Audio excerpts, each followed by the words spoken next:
Joe Rogan slams media for ignoring USAID bombshells as Musk Doge exposes massive amounts of corruption and waste.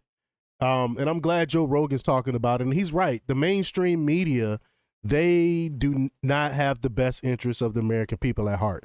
They are caping for a department, an organization that has literally given money to terrorists. They don't talk about the corruption. They don't talk about the fraud and the waste that comes from this government entity. They don't talk about none of that stuff. They just talk about how Trump want to take it down. There's a reason why Trump want to take it down. They push they funnel money into leftist causes, and they funnel money into terrorists and people that don't have Americans' best interests at heart. So he's right. Trump is right to dismantle USAID and shine light on it and have transparency and show where our money is going.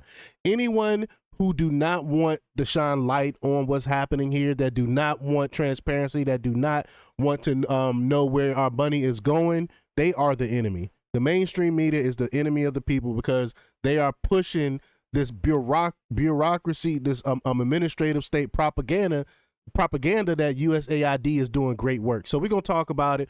We're going to play the clip from Joe Rogan and see what he has to say about it. But before we get started, go ahead and hit that like button. Share this out so we can get this information out there. Subscribe if you're not already a subscriber. And hit that alarm bell so you know when I'm putting out new stuff. Also, check out my link tree in the description. It has a link to my Patreon. That's where I talk about things that I can't talk about here. There's also a link to my Instagram and my X account, so follow me there as well. All right, so let's get into this news. Now, this comes from Slay News. And they report that podcast host Joe Rogan has called out the corporate media for ignoring the bombshells emerging from the investigation into the U.S. Agency for International Development, or USAID. Musk defended President Donald Trump's decision to dismantle USAID.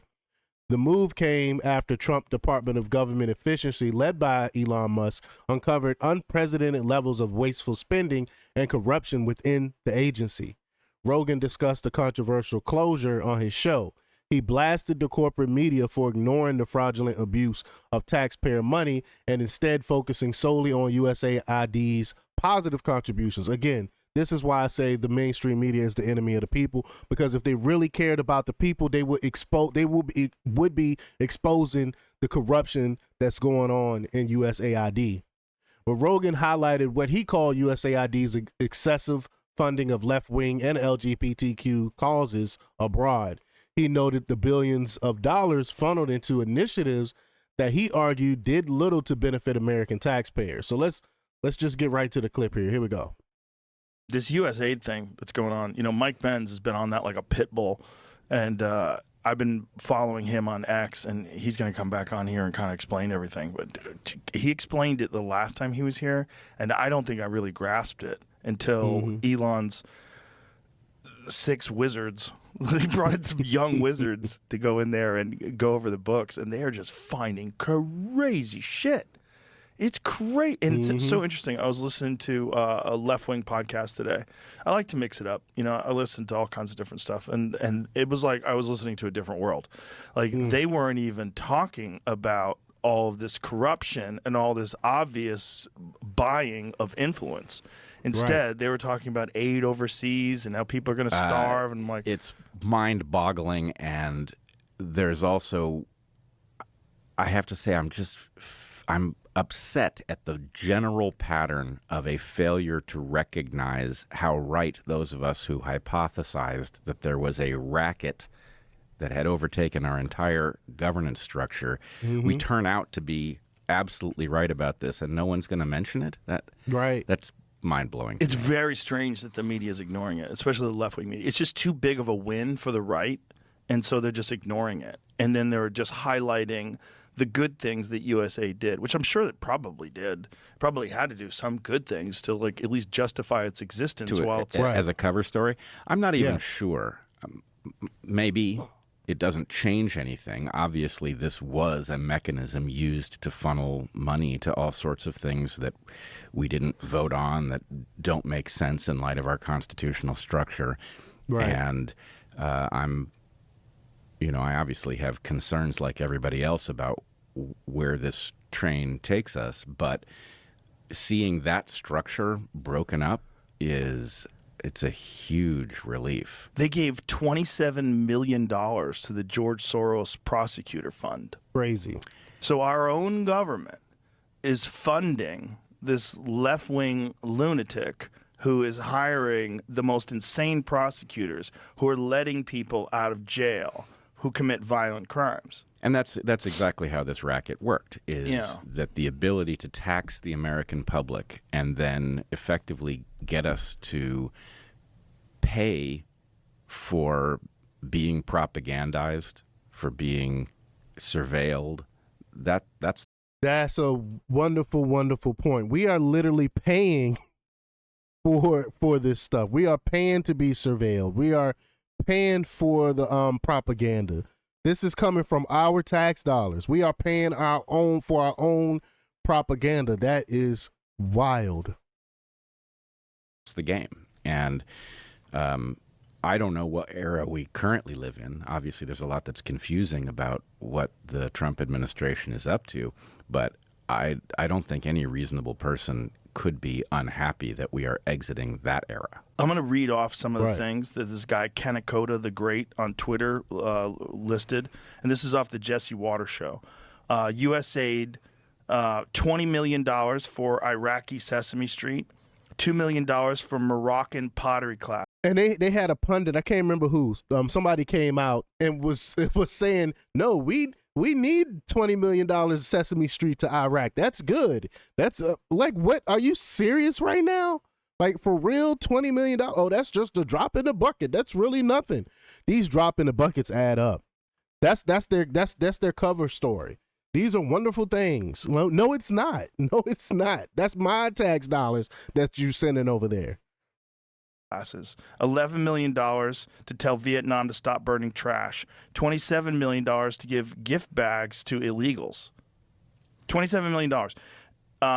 $330 million to help Afghanis grow crops. Like crops. I wonder what those crops are. What's their biggest crop, Brett? Poppy seeds. That hair wrong. Those poppy seeds are what they're growing poppy out there. And we're paying for that. We're funding that. The American people are funding that. I believe that's why they took out Pat Tillman back in the early days, is because he was coming home and he was going to talk about how our taxpayer dollars were going to fund heroin. It's going to be the poppy seeds for bagels, I'm thinking. $200 million on an unused Afghani dam, $250 million on an unused Afghani road. This is wild. I mean, some of this stuff is really, really crazy. Well, yes, and, USAID is, of course, riddled through whatever international madness it is that caused us to open our southern border and facilitate an invasion through the Darien Gap. So, seeing that structure laid bare is... It almost feels like it can't be real. Like it can't have been this close to the surface, and yet here we are. They were spending, is this number correct? I think the number that I read was $600 million every 2 months to ship in illegals. Sounds right. I don't know the number offhand, but... What the fuck? Well, again, this is our tax dollars. This is how our tax dollars are being used to fund illegal immigration. While we have Americans here suffering, homeless in the streets, and they're spending hundreds of millions of dollars, billions of dollars for stuff like this. Well, you have to realize that basically we had a shadow apparatus functioning. The deep state. It involves all kinds of things. It involves payoffs to people who didn't deserve them. It involves contracting to entities that were necessary to get the work done. So I don't think we can properly understand what these numbers mean and what they're actually being used for, but it was a racket. Well, we were always wondering, why is our debt so high? Why is the national debt so high? Like, why is our deficit so insane? Well, this is it. That is it. That's exactly right. and like I said, the pundit that came on TV that I watched, I can't remember who it was, Democratic operative. He was like, "Oh, it's just a drop in a bucket." These, again, those things add up. Those things add up. Billions of dollars gone, and some of it is unaccounted for. It's just crazy. This is why we have the audit. This is why the people are for this audit. We want a clean house. But y'all let me know what y'all think about this. Leave your comments down below. Like, share, and subscribe. And check out jjthepsychotherapist.com for the latest in news. Until next time, peace.